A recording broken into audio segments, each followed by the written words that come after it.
Penyelidik yang menjelaskan kepada kami bahwa privasi itu adalah dengan adanya fakta yang didapat oleh penyelidik bahwa korban pernah melakukan check-in di hotel di Jakarta. Check-in itu bersama-sama dengan seorang wanita berinisial V, atau yang selama ini sudah tersebar inisialnya V itu adalah bernama Farah. Dan pemesanan tempat itu ada yang dilakukan oleh almarhum, ada yang dilakukan oleh Farah melalui platform jasa pemesanan hotel. Itu sebanyak 24 sampai 25 kali. Kemudian kami mempertanyakan, apakah Farah sudah diperiksa secara mendalam? Menurut penyidik, Farah sudah diperiksa sebanyak 2 kali. Yang saya pertanyakan adalah, apakah sudah diperiksa? Kenapa dia memesan hotel? Untuk apa? Untuk kepentingan siapa?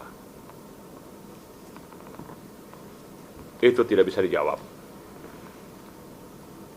Pertanyaan selanjutnya saya sampaikan, apakah ada bukti tindak asusila yang dilakukan oleh almarhum dengan wanita tersebut di hotel? Karena gampang, CCTV bisa melihat setiap tamu yang masuk ke kamar. Ternyata tidak dapat dijawab. Sehingga kami katakan bahwa kalau check-in itu apakah untuk kepentingan mereka atau kepentingan siapa? Dan untuk berbuat apa? Inilah yang perlu didalami, saya sampaikan. Karena kalau kita sampaikan bahwa 24 kali almarhum bersama wanita bernama Farah itu check-in, kita harus menyertakan bukti yang betul-betul menyatakan mereka check-in dan masuk ke dalam kamar itu. Tapi ternyata tidak ada bukti untuk itu. Hanya bukti keterangan dari saksi resepsion, security, dan pegawai dari platform jasa pemesanan hotel tersebut. Apakah dengan keterangan 3 orang saksi tersebut langsung dapat dikatakan bahwa almarhum betul menginap di tempat itu bersama wanita bernama Farah? Itu perlu dijelaskan dan perlu diperdalam. Dan hal pokok lainnya yang kami pertanyakan adalah, apakah kaitan check-in hotel itu dengan kematian almarhum?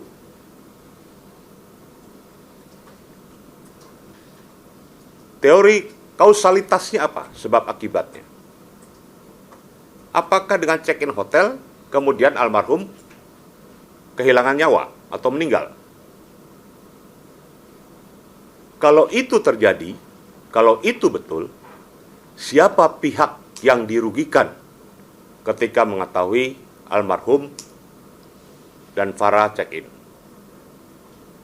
Siapa pihak yang sangat berkepentingan dan sangat marah atau sangat dirugikan dengan keadaan itu? Apakah pihak itu sudah diperiksa? Ternyata belum. Sehingga kita bisa menarik benang merah hubungan antara kenyataan seseorang telah meninggal dengan kondisi atau fakta atau bukti yang dipaparkan oleh penyelidik bahwa pernah check-in. Nah, disinilah saya melihat untuk mengungkap kasus kematian misterius ini, kalau kita mengikuti skenario penjelasan kepolisian Polda Metro Jaya, penyelidik Polda Metro Jaya yang menangani kasus kematian misterius ADP, kalau kita mengikuti skenario itu, maka seharusnya ini pintu gerbang, pintu masuk untuk melihat pertama motif, kemudian kedua menemukan pelakunya, kemudian ketiga menemukan penyebab kematian almarhum. Tapi ini kenapa tidak dilakukan? Kenapa dibungkus bahwa tidak ada keterlibatan pihak lain dalam kematian misterius ini? Atau bahasa kasarnya adalah bunuh diri. Pintu masuk yang saya maksudkan tadi adalah pintu masuk untuk membuka tabir misterius ini. Karena kami sampaikan juga bahwa almarhum sesuai dengan keterangan dari atasan almarhum, bahwa almarhum pernah menjadi saksi tindak pidana perdagangan orang di Jepang. Kemudian pernah menangani beberapa hal-hal yang merugikan kepentingan warga negara Indonesia di luar negeri karena almarhum berada di Direktorat PWNI atau Perlindungan Warga Negara Indonesia. Sebenarnya substansi menurut kami tim hukum, substansi dari kematian almarhum bukanlah adalah masalah check-in, tapi substansinya adalah almarhum pernah menangani kasus-kasus TPPO, tindak pidana perdagangan orang. Dan almarhum pernah menyelamatkan beberapa warga negara yang menjadi korban perdagangan itu dari beberapa negara yang ada di luar negeri. Sebenarnya itu didalami. Baik pimpinan almarhum yang berada di Kementerian Luar Negeri maupun pimpinan almarhum yang menugaskan almarhum untuk tugas-tugas tersebut. Sebenarnya itu yang harus didalami. Bukan dimunculkan masalah privasi.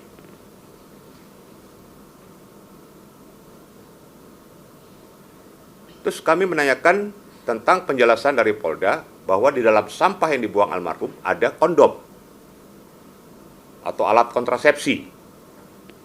Kami tanyakan, kondom atau alat kontrasepsi itu bekas atau baru? Katanya baru.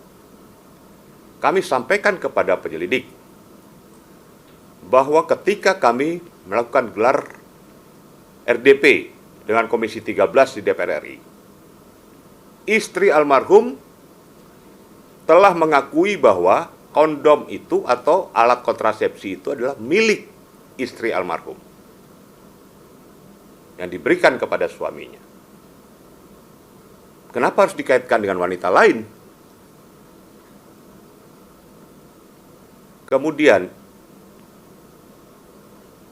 pernyataan dari penjaga kos, Siswanto, ketika ditanya oleh Komjen Pol Ugroseno, adakah orang lain yang sering datang ke tempat kos almarhum?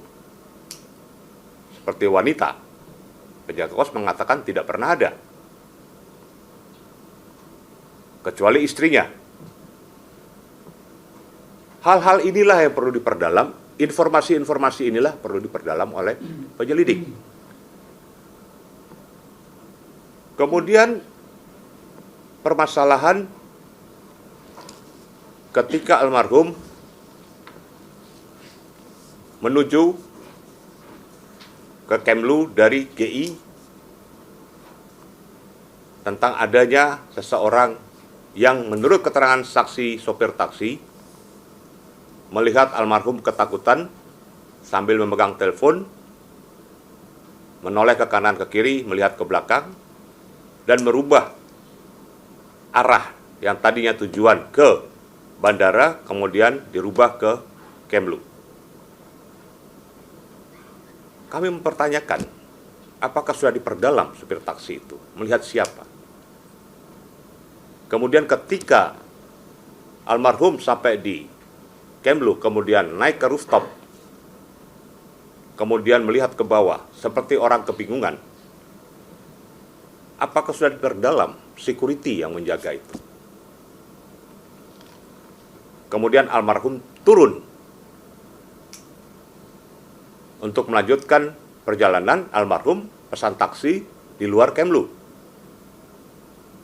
Tapi di sisi yang lain, ada CCTV yang menyatakan almarhum berada di depan gedung Pancasila di jam dan menit yang sama. Apakah itu sudah diperdalam? Apakah CCTV itu betul? Ini hal-hal yang masih mengganjal dan tidak masuk di logika hukum secara ilmiah. Di satu sisi almarhum dikatakan berada di GI, satu sisi di rooftop, satu sisi berada di kos. Sehingga kami sampaikan bahwa untuk bisa memeriksa perkara ini secara tuntas, kami minta dilakukan gelar perkara dan dinaikkan kepada tingkat penyidikan, agar ada upaya paksa untuk memanggil pihak-pihak yang diduga mengetahui tentang kematian misterius dari almarhum, atau mungkin patut diduga terlibat dalam terbunuhnya almarhum Arya Daru Pangayunan. Kami minta segera untuk dilakukan gelar perkara, melibatkan kami juga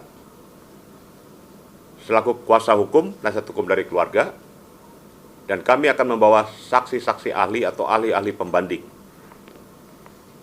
dalam gelar perkara tersebut dan segera dinaikkan ke dalam tingkat penyidikan. Dan kami sampaikan, kalau itu tidak dilakukan, maka kami minta untuk Mabes Polri, Bareskrim Mabes Polri, mengambil alih pemeriksaan atau penyelidikan kasus kematian Arya Daru ini. Ini semata-mata untuk kepastian hukum, penegakan hukum, dan keadilan bagi keluarga almarhum. Kami tim pengacara, kami tim kuasa hukum, bersifat membantu tugas kepolisian untuk mengungkap ini. Membantu pihak keluarga untuk mendapatkan kepastian hukum dan keadilan. Yang kami lakukan secara pro bono, berdasarkan sisi kemanusiaan, tanpa punya kepentingan atau tendensi apapun, supaya keadilan berdasarkan ketuhanan yang Maha Esa, kemanusiaan yang adil dan beradab, dan keadilan sosial didapat oleh keluarga almarhum dan masyarakat luas, agar peristiwa-peristiwa yang terjadi pada almarhum tidak terjadi pada diplomat-diplomat lainnya yang saat ini bertugas maupun yang menangani masalah-masalah tindak perdagangan orang di Direktorat PWNI. Saya kira itu dari saya, mungkin ada tambahan dari teman-teman pengacara yang lain, saya persilakan. Mungkin. Saatnya Gen Z tentukan arah. Siap bersuara? Dialog inspiratif bersama narasumber terkemuka. Audisi calon jurnalis muda iNews. Live stage performance musisi tanah air. Dimeriahkan oleh, dipandu oleh. Jangan lewatkan iNews Media Group Campus Connect. Connecting Ideas, Inspiring Future.